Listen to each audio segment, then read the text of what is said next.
little boy simply tapped a stone with his finger. To everyone's shock, the next second, the stone shattered into pieces. The crowd stood frozen in disbelief, unable to trust what their eyes had just seen. What they didn't know was that the boy was born with incredible strength. From a young age, he and his sister had trained on a mountain under their master's guidance. Gifted and powerful, the boy's martial abilities were unmatched. He would often leave his master bruised and battered during sparring. Frustrated, the master eventually kicked them out of the sect, telling them to descend the mountain and search for their parents with the jade pendants he gave them. Before they left, the master gave the boy a special collar, designed to suppress his overwhelming internal energy so he wouldn't accidentally hurt anyone. But as soon as they reached the foot of the mountain, they stumbled upon an old man being chased by assassins. Just as a speeding car was about to run the man over, the boy stepped in and stopped the car with his bare hands. He then swiftly took care of the attackers. Grateful for their help, the old man offered to take them home with him, promising to help them find their real parents. Until then, he said, his daughter would act as their mother. The boy was hesitant.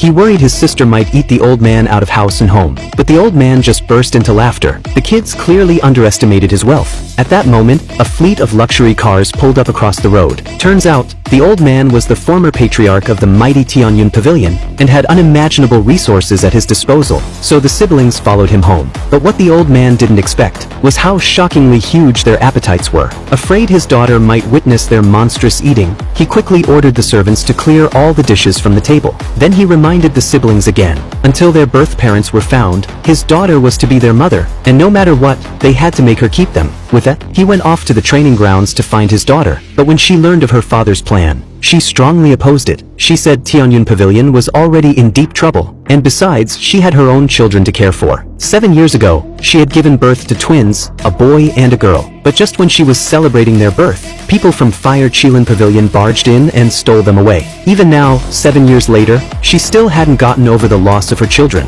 She told her father those 2 kids couldn't stay. If he wouldn't send them away, she would do it herself. With that, she turned to find the siblings. As soon as the siblings saw her, they ran up and hugged her tightly, calling her mom. Then they started telling her their tragic story to gain her sympathy. While the old man quietly admired their performance, he also tried to persuade his daughter to let the kids stay. The little girl softly begged her not to abandon them, but the woman insisted she wasn't their mother. Unexpectedly, the girl burst into tears and said that they had never seen their real mother before, and pleaded with her not to leave them again. The woman was clearly moved, but still refused. She said it was too dangerous for them to stay here, and she didn't have the time to take care of them. The boy quickly chimed in, saying he was strong and could protect her. That gave the woman an idea. She said if they wanted to stay, they'd have to pass her test tomorrow. The siblings instantly agreed. The next day, their test began. Their task? To smash the massive stone in front of them. Only by breaking it could they earn the right to stay. The little boy calmly walked up to the stone, then raised a single finger and drove it down,